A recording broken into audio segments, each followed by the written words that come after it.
पहले कल के क्लास के क्वेश्चंस का आंसर देख लेते हैं, उसके बाद आज की क्लास का डिटेल बताऊंगी। Hello students, welcome back to my class. और जो बच्चे रेगुलर बेसिस पे मेरी क्लास देख रहे होंगे उनको पता होगा कि ओलंपियाड की क्लास चल रही है। IGKO SOF का जो जीके का ओलंपियाड होता है उसकी क्लास है। क्लास 4 से लेकर के 7 तक के क्लास के बच्चों को ये क्वेश्चंस काम आएंगे। और मेंशन स्पेशल मैं कर दूं कि वो जो मैं बोल रही हूँ बस उतना ही लिखना, उससे ज़्यादा एक्स्ट्रा मत लिखना, वरना क्वेश्चंस आएंगे और आप अटेम्प्ट नहीं कर पाओगे और करोगे भी तो गलत हो जाएंगे। ठीक है, तो चलो कल जो मैंने 5 क्वेश्चन पूछे थे उसका आंसर देख लो। पहले है विच of the following is a submerged aquatic plant. इसका आंसर है hydra. Which part of rubber plant is commercially useful. Rubber plant का कौन सा पार्ट कमर्शियली यूज होता है? मिल्की फ्लूइड यूज होता है जो उसके बार्क से निकलता है। Oil extracted from the leaves of dash is used in cup syrup. Cup syrup में किसका लीफ का ऑयल निकाल के यूज होता है? तो कप सिरप में यूज होता है अश्वगंधा का। विच of the following plant does not process medicinal properties. किस में मेडिसिनल प्रॉपर्टीज नहीं होती है? तीनों में ही मेडिसिनल प्रॉपर्टी होती है, तुलसी, टर्मरिक और जिंजर में, इसलिए नन ऑफ दीज होगा। विच of the following trees goes in area with the plenty of rainfall. कहाँ जब प्लेंटी ऑफ रेनफॉल में कौन सा पेड़ होता है? तो टीक वुड जो होता है वो प्लेंटी ऑफ रेनफॉल में होता है। ये क्लास मैंने कल ली थी, मतलब लास्ट वीडियो में आपने देखा होगा। और ये 5 क्वेश्चन आपसे पूछा था क्लास के बीच से। अब आज का टॉपिक जो है वो है क्लासिफिकेशन ऑफ एनिमल्स। पूरा मैं आपको टॉपिक इसको कवर कराऊंगी, इंपॉर्टेंट क्वेश्चन लिखवाऊंगी और लास्ट में आपसे 5 क्वेश्चन पूछूंगी जिसका आंसर आपको देना होगा। और उसके बाद मैं उसको अगली क्लास में उसका आंसर शेयर करूंगी। देखो, गूगल हो, चैट जीपीटी हो या जेमिनी हो, आपको किसी भी टॉपिक का डिटेल तो बता देगा, पर आपको ये नहीं बताएगा कि आपकी क्लास के अकॉर्डिंग आपके लिए कौन से क्वेश्चंस इंपॉर्टेंट है या इस साल कौन से क्वेश्चन पूछे जाएंगे। ये आपको वही बता सकता है जो रेगुलर बेसिस पे क्लास ले रहा हो, जो रेगुलर बेसिस पे ओलंपियाड के बैक ईयर क्वेश्चन एनालिसिस कर रहा हो। क्योंकि जीके अपने आप में बहुत वास्ट सब्जेक्ट है और इसको आप जितना पढ़ोगे उतने ज़्यादा कन्फ्यूजन बढ़ेगा। तो हमें क्या करना है, कलेक्शन नहीं करना है नॉलेज का, बल्कि सेलेक्टिव पढ़ाई करनी है ताकि एग्जामिनेशन हॉल में हमें याद रहे। ठीक है, तो जितना मैं समझा रही हूँ उसको ध्यान से सुनना और जो फैक्ट मैं नोट डाउन करने बोलूँ उसको नोट डाउन कर लेना। तो क्लासिफिकेशन ऑफ एनिमल्स क्या होता है? क्लासिफिकेशन ऑफ एनिमल्स, जब एनिमल्स को उनको अलग अलग भागों में बांटा जाता है, साइज, शेप, उनकी ईटिंग हैबिट, वो जिस इन्वायरमेंट में रहते हैं उस अकॉर्डिंग, उनके बॉडी स्ट्रक्चर के अकॉर्डिंग, बिहेवियर के अकॉर्डिंग, हैबिटेट के अकॉर्डिंग बांटा जाता है, उसको बोलते हैं classification of animals. This is basic concept, इसको लिखने की जरूरत नहीं, बस मैंने समझाने की कोशिश की है। अब हर किसी का, हर एनिमल का बॉडी पार्ट्स अलग अलग होता है, उसी के अकॉर्डिंग क्लासिफिकेशन ऑफ एनिमल्स जो है ना कई आधार पे किए गए हैं। कौन कौन से आधार पे किए गए और उस पर कौन कौन से एनिमल्स आते हैं, उनका क्या क्या नाम है। अब आप कॉपी पेन लिख लो, ले लो और नोट डाउन करना शुरू करो। सबसे पहले होता है based on presence of absence of backbone. Backbone जैसे हमारे पीछे में जो हड्डी होती है ना, वो तो किसके में बैकबोन होता है उस अकॉर्डिंग बांटा गया है। तो उसको क्या बोलते हैं?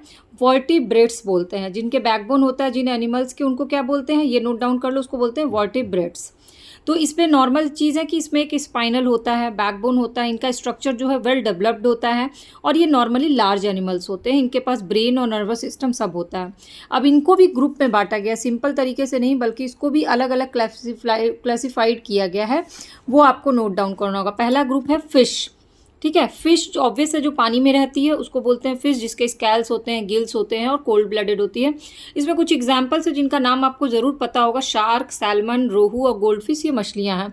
तो अगर आपको इन चारों का नाम पता है तो नोट डाउन मत करना, अगर जो भी आपको इसमें नया लग रहा है वो नोट डाउन कर लेना। मुझे लगता है नॉर्मली ये फिश के नाम सब बच्चों को पता होते हैं। दूसरे होते हैं एम्फीबियंस। एम्फीबियंस क्या होते हैं? जो बोथ रहते हैं, मतलब लैंड और वाटर दोनों में रहते हैं। जैसे कि फ्रॉग तो सबको पता है, पर फ्रॉग की तरह दिखता है टोड। और सैलमंडर जो है, ये दोनों क्या हैं? जो लैंड और वाटर दोनों में रहते हैं। यानी कि जो लैंड और वाटर दोनों में रहते हैं उनको क्या बोलते हैं? एम्फीबियंस। और एग्जाम्पल क्या है? फ्रॉग और टोड। अब आओ नेक्स्ट, ये है रेप्टाइल्स, जो आपके घर में होंगे ज़रूर। ये कोल्ड ब्लडेड होते हैं, याद रखना, स्कैली स्किन होती है। और ये रेप्टाइल्स में सबसे इंपॉर्टेंट है क्रोकोडाइल। देखो, स्नेक और लिजार्ड आपको पता होगा कि रेप्टाइल्स हैं, पर शायद क्रोकोडाइल ना पता हो। क्रोकोडाइल रेप्टाइल्स का बहुत बड़ा रूप होता है। इसके बाद आते हैं बर्ड्स। बर्ड्स जो होते हैं वो वार्म ब्लडेड होती हैं। और इसमें बर्ड में कोई भी एग्जांपल दे आप लिख लोगे कि पैरट है, ईगल है, स्वान है, इसलिए इसको नोट डाउन करने की जरूरत नहीं। ये याद कर लेना कि बर्ड्स जो होती है वार्म ब्लडेड होती है, ये पूछा जा चुका है। मैमल्स, मैमल्स जो होते हैं वो वार्म ब्लडेड होते हैं, और हम ह्यूमंस क्या हैं, मैमल्स हैं। और ये इसमें डॉग, काउ, वेल ये सब क्या आते हैं, मैमल्स में आते हैं, तो ह्यूमंस इंपॉर्टेंट है। तो नॉर्मली इसमें इस सेक्शन से क्वेश्चन पूछा जाता है वार्म ब्लड और ये कोल्ड ब्लड। तो रेप्टाइल जो होते हैं वो कोल्ड ब्लडेड होते हैं, ये सबसे इंपॉर्टेंट क्वेश्चन है। नाउ नेक्स्ट है इनवर्टिब्रेट्स। अब ऑब्वियस है जस्ट उल्टा होगा, एनिमल्स विदाउट बैकबोन जो होते हैं उनको बोलते हैं इनवर्टिब्रेट्स, यानी इनके पास बैकबोन नहीं होता, इनका बॉडी स्ट्रक्चर सिंपल होता है, इनमें कोई skeleton, no internal skeleton system होता है, ये स्मॉलर एनिमल होते हैं, इनका नर्वस सिस्टम जो होता है बहुत हल्का सा डेवलप किया रहता है। एग्जाम्पल क्या है, स्पॉन्ज है, जेलीफिश है, अर्थवर्म है, इंसेक्ट्स है। जब आप अर्थवर्म देखोगे बारिश के मौसम में निकलता है, आपको समझ में आएगा कि वो किसी भी शेप में ढल जाते हैं, क्योंकि उनका अपना कोई बैकबोन नहीं है, एक शेप नहीं है, एक बॉडी स्ट्रक्चर या स्केलेटन नहीं है उनके। अब इसकी कैटेगरी क्या है, तो इसकी कैटेगरी है पहले ये पॉरीफेरेंस। पॉरीफेरेंस क्या होते हैं, ये सिंपल एक्वेटिक एनिमल्स होते हैं जिनके पोर्स होती है बॉडी में, और ये वाटर में रहते हैं। इसका एग्जांपल है स्पॉन्जेस, जो मैंने मार्क किया वो नोट डाउन कर लेना। दूसरा है कोलेंटेरियस। कोलेंटेरियस क्या होते हैं, जो हॉलो बॉडी होती है जिनकी, और इसका एग्जांपल है जेलीफिश और हाइड्रा। इसमें इंपॉर्टेंट क्या है, 2-3 बार ये क्वेश्चन पूछा जा चुका है कि हाइड्रा जो है वो किस ग्रुप में आता है, तो ये आता है ये इनवर्टिब्रेट ग्रुप में आता है। और किस कैटेगरी में आता है, उसमें आता है पॉरीफेरेंस में, सॉरी ये आता है कोलेंट्रेट्स में आता है हाइड्रा। तो आप यहाँ पे लिख लो इम्पॉर्टेंट। अब आता है वर्म्स, जो कि नॉर्मली आप अपने घर में ज़रूर सुनते होंगे, वर्म्स पेट में पड़ जाते हैं, वर्म्स खेत में होते हैं। तो वर्म्स क्या होते हैं, ये हमारे टैपवर्म और अर्थवर्म क्या होते हैं, ये वर्म्स की कैटेगरी में आते हैं। मॉल्युक्स क्या होते हैं, इनकी भी सॉफ्ट बॉडी होती है, जैसे कि स्नेल जो होता है ना, और ऑक्टोपस। यहाँ पे इंपॉर्टेंट है ऑक्टोपस किस कैटेगरी में आता है, मॉल्युक्स में आता है। नेक्स्ट है ऑर्थोपॉड्स। ऑर्थोपॉड्स जो होता है ना, लार्जेस्ट ग्रुप होता है, और इसमें इंसेक्ट्स आते हैं, स्पाइडर आता है, क्रैब है। तो सबसे इंपॉर्टेंट इसमें आता है स्पाइडर, जो वो किस में आता है, ऑर्थोपॉड्स में आता है। इसके बाद है इचिनोडर्म्स। इचिनोडर्म्स मतलब ये मरीन एनिमल्स होते हैं, इनकी स्पाइनी स्किन होती है। स्टारफिश जो होते हैं वो इसी कैटेगरी में आते हैं। तो इसमें की फीचर, इसमें हमने क्या देखा, मेन जो ग्रुप है इनवर्टिब्रेट्स के, एक तो पॉरीफेरेंस है जो कि स्पॉन्जेस हैं, दूसरा कोलेंट्रेटेड्स हैं जिसमें जेलीफिश और हाइड्रा है, तीसरा वर्म्स हैं जिसमें टेपवर्म और अर्थवर्म है, चौथा मॉलिक्स है जो ऑक्टोपस और स्नेल आता है, पांचवा ऑर्थोपॉड्स है जिसमें कि स्पाइडर और इंसेक्ट्स और क्रैब आते हैं, और छठा है इचिनोडर्म्स मतलब जिसमें स्टारफिश आते हैं। ठीक, और इससे पहले वाली कैटेगरी में हमने क्या देखा था, वर्टिब्रेट्स में फिश है जिसमें गोल्ड फिश, शार्क, सैल्मन आते हैं। एम्फीबियंस हैं जिस बोथ और लैंड और वाटर दोनों में रहते हैं, इसमें टोड और फ्रॉग आते हैं। रेप्टाइल्स हैं जो कोल्ड ब्लडेड हैं जिसमें क्रोकोडाइल, लिजार्ड आते हैं। बर्ड्स हैं जो कि वार्म ब्लडेड हैं जिसमें पैरट, ईगल, स्वान आते हैं। मैमल्स हैं जो वार्म ब्लडेड हैं जिसमें डॉग्स, ह्यूमंस और काऊ आते हैं। अब नेक्स्ट आता है जो उनकी फीडिंग हैबिट के अकॉर्डिंग उनको बांटा गया है। ये बहुत ही कॉमनली आपने साइंस में पढ़ा होगा। देखो सबसे पहले आता है हार्बीवोरस। हार्बीवोरस जो कि प्लांट खाते हैं, ग्रास, लीव्स, फ्रूट्स, क्योंकि इनके फ्लैट टीथ होते हैं। ये होते हैं काऊ, डियर और रैबिट। ये मैंने मार्क इसलिए नहीं किया क्योंकि ज़्यादातर बच्चों को ये आंसर पता होता है। दूसरा होता है कार्निवोरस। कार्निवोरस क्या होते हैं, जो फ्लैश यानी मांस खाते हैं, क्योंकि इनकी शार्प टीथ होते हैं, जैसे कि लॉयन, टाइगर और लियोपार्ड। ये भी आपको पता होगा इसलिए मार्क नहीं किया। अगर आपको नहीं पता है तो नोट डाउन कर लीजिए। मैं इंपॉर्टेंट क्वेश्चन के आगे वेरी इंपॉर्टेंट लिख रही हूँ। ओमनीवोरस कौन से होते हैं, जो बोथ प्लांट और एनिमल्स खाते हैं, जैसे कि हम ह्यूमंस क्या हैं, ओमनीवोरस हैं, क्योंकि हमारे पास टीयरिंग और ग्राइंडिंग दोनों टीथ होते हैं। इसमें एक एग्जांपल और है बियर का। नेक्स्ट है स्कैवेंजर्स। ये जो होते हैं ये डेड एनिमल्स को खाते हैं, जैसे कि वल्चर और हाइना। ये आप लिख लो, वेरी इंपॉर्टेंट, ये क्वेश्चन पूछा जा चुका है और आगे भी पूछा जाएगा इससे। फिर होते हैं डीकम्पोजर, जो कि डीकम्पोज करते हैं डेड डिकेइंग मैटर्स को, जैसे कि बैक्टीरिया और फंगी जो मिट्टी में भी होते हैं वो ख़त्म करते हैं। फिर आता है पैरासाइट्स। पैरासाइट्स क्या होते हैं, जो food from a living host से लेते हैं। ठीक है। इसमें आते हैं टेपवर्म और लीच। तो लीच इंपॉर्टेंट है इसमें। तो इस सेक्शन में हमने क्या पढ़ा, बेस्ड ऑन फीडिंग हैबिट के हिसाब से कितने सेक्शन है, 6 भाग बांटे गए हैं। हार्बीवोरस जो कि प्लांट्स खाते हैं, काउ डियर। कार्निवोरस जो कि फ्लैश खाते हैं, लॉयन टाइगर। ओमनीवोरस जो बोथ प्लांट एंड एनिमल्स खाते हैं जैसे ह्यूमन और बियर। और स्कैवेंजर्स जो कि डेड एनिमल्स को खाते हैं, वल्चर और हाइना। डिकम्पोजर जो कि डेड और डिकेइंग मैटर को खाते हैं, वो है बैक्टीरिया और फंगी। और पैरासाइट जो कि फूड फ्रॉम लिविंग होस्ट से लेते हैं जैसे कि टेपवर्म और लीच। थोड़ा सा इसमें याद करने वाली चीज़ें ज़्यादा हैं, इसलिए आप नोट डाउन कर लोगे तो ज़्यादा अच्छा होगा, नहीं तो आप इस वीडियो को दोबारा देख लोगे तो आपको याद हो जाएगा। फिर थर्ड कैटेगरी है बेस्ड ऑन एक्टिविटी टाइम, किस समय ये एक्टिव होते हैं ये एनिमल्स, उसके अकॉर्डिंग इनको बांटा गया है। तो पहले है डायर्नल। डायर्नल क्या होते हैं, ये एक्टिव रहते हैं डे लाइट आवर्स में और इनका विजन उसी समय रहता है और रात में ही सोते हैं। जैसे कि बटरफ्लाई आपको सुबह में दिखेगा डे लाइट में, ईगल आपको सुबह में दिखेंगे, ह्यूमन्स आपको ज़्यादा एक्टिव सुबह में दिखते हैं। फिर होते हैं नॉक्टर्नल। नॉक्टर्नल जो होते हैं वो रात में एक्टिव होते हैं जैसे कि आउल है, बैट है यानी चमगादड़, ये दोनों इंपॉर्टेंट है। आउल और बैट ये क्या है, नॉक्टर्नल हैं टाइप्स ऑफ एनिमल्स में। इसके बाद है क्रेपस्कुलर। क्रेपस्कुलर एनिमल्स क्या होते हैं, ये एक्टिव रहते हैं ड्यूरिंग ट्वाइलाइट आवर। ट्वाइलाइट मतलब जब सूरज उगता है और जब सूरज डूबता है, क्योंकि ये ब्राइट सनलाइट को अवॉइड करते हैं। ये बहुत ही इंपॉर्टेंट है। इसमें देखो आप कंफ्यूज हो सकते हैं, इसलिए नोट डाउन कर लो। डियर है, कैट है, रैबिट है, मॉस्किटोज हैं, ये सब किस समय एक्टिव होते हैं, या सुबह जब सूरज उगता है या सूरज जब ढलता है उस समय एक्टिव होते हैं। तो इसके आगे क्या करोगे, वेरी इंपॉर्टेंट लिख लेना। इसके बाद है कैथेमेरल। कैथेमेरल क्या होता है, बोथ डे एंड नाइट में इरेगुलर इंटरवल के अकॉर्डिंग एक्टिव रहते हैं जैसे कि लॉयन है और लेमर्स हैं, जिराफ हैं, हाइना है। यहाँ पे इंपॉर्टेंट क्या है, हाइना जो है वो इंपॉर्टेंट है, वो किस में आता है, कैथेमेरल में, जो कि किसी भी फिक्स टाइम में नहीं, इरेगुलर टाइम में किसी भी समय जगते हैं और उठते हैं। इसके बाद आता है मैच्यूशनियल, जो कि एक्टिव रहते हैं मेनली अर्ली मॉर्निंग में, जैसे कि बीज आपको अर्ली मॉर्निंग में दिखेंगे, स्पैरोज, बटरफ्लाई ये अर्ली मॉर्निंग वाले हैं।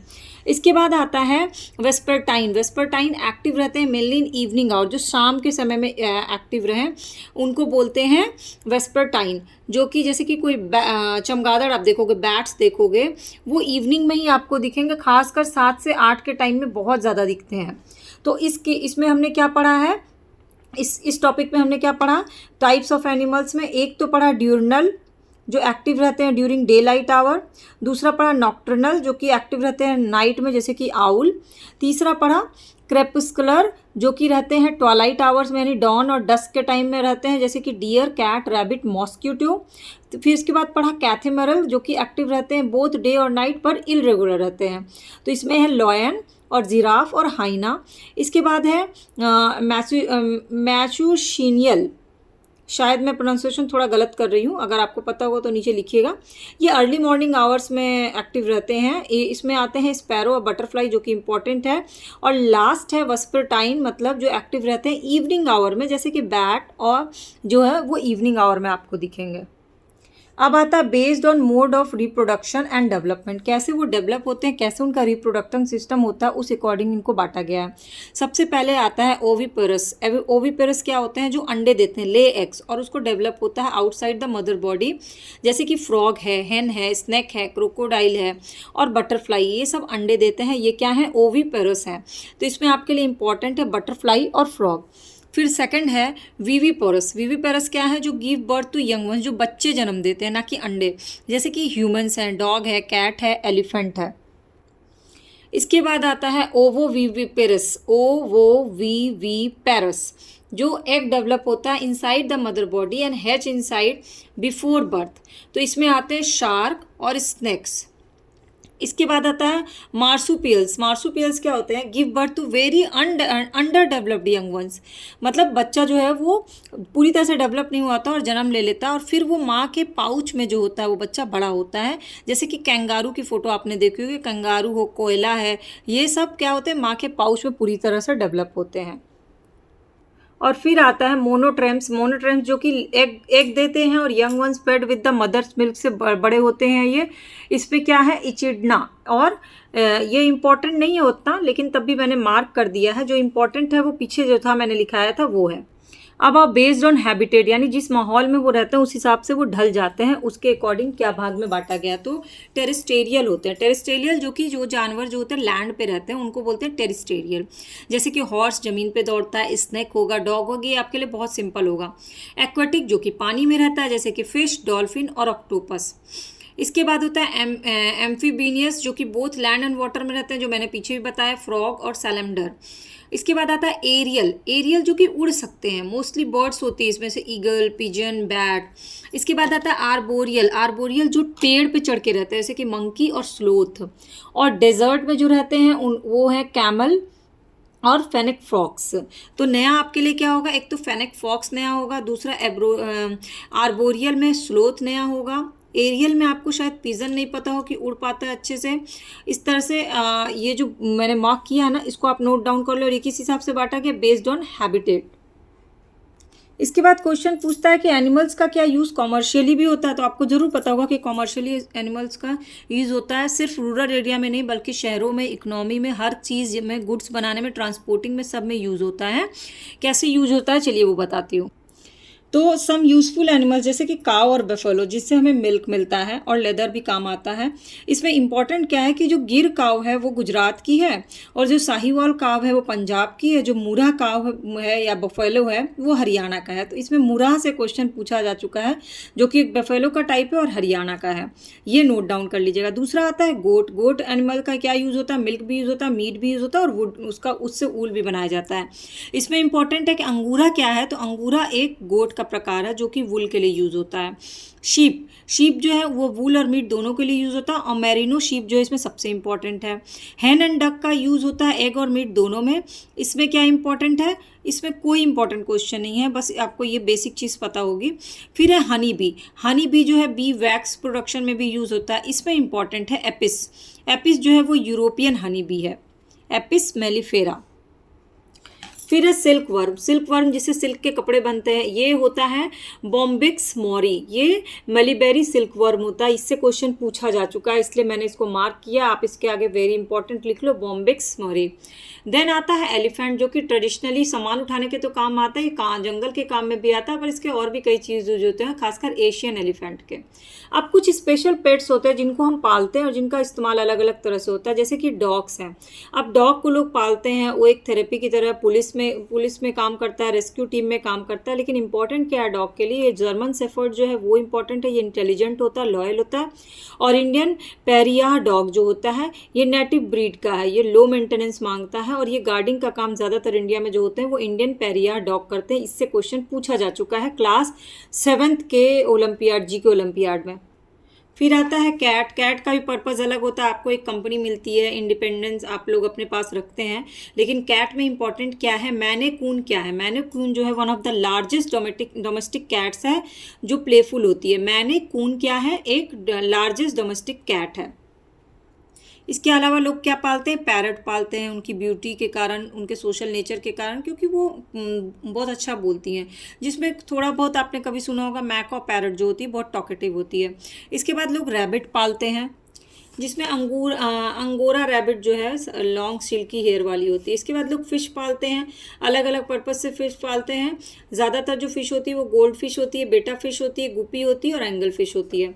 अब एक क्वेश्चन जो है अलग से बनता है कि इंडियन ये जो पेरिया डॉग है ये क्या है, one of the most oldest and most gently pure dog breeds in the world. पूरी दुनिया में जो सबसे प्योर डॉग ब्रिड मानी जाती है उसको बोलते हैं इंडियन पेरिया डॉग, ये इंपॉर्टेंट है। अब मैं आपको इस चैप्टर से रिलेटेड 5 क्वेश्चन पूछ रही हूँ, जिसका आंसर आप नीचे कमेंट सेक्शन में दे देना, और उसका आंसर मैं अगली क्लास में आपको बताऊंगी। अपना आंसर जब लिखोगे तो मेरे व्हाट्सएप पे भी भेज सकते हो। अपना आंसर जब लिखोगे तो उसमें अपना नाम, क्लास और लोकेशन ज़रूर लिख देना।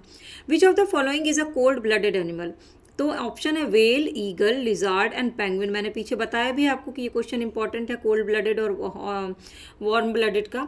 Animals that are active during twilight hours are called, जो दिन में ट्वाइलाइट आवर्स में एक्टिव होते हैं उनको क्या बोलते हैं। ऑप्शन देख लो, आप नोट डाउन कर लो। Which of the following is an amphibian. कौन से हैं ये हैं सैलमंडर, डॉल्फिन, ऑक्टोपस और मंकी, नोट डाउन कर लो। Which of the following is a buffalo breed from Haryana. देखो मैंने ये क्वेश्चन बताया था आपको, Murrah, Gir, Sahiwal, all of this. And which of the following is a cat breed.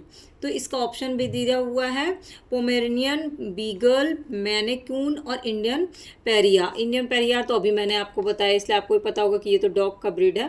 But आप इसका आंसर मुझे व्हाट्सएप पे नीचे कमेंट सेक्शन में ज़रूर बताना और अपना नाम ज़रूर लिखना। अब आपको क्लास अच्छी लगती है, इजीली समझ में आती है, तो सब्सक्राइब या फॉलो बटन को क्लिक कर लेना। और अगर टेस्ट सीरीज ज्वाइन करना होगा तो ज्वाइन बटन या मेंबरशिप बटन पर क्लिक करके मेंबरशिप ले लेना, तो आप मेरा टेस्ट सीरीज भी ज्वाइन कर सकते हो।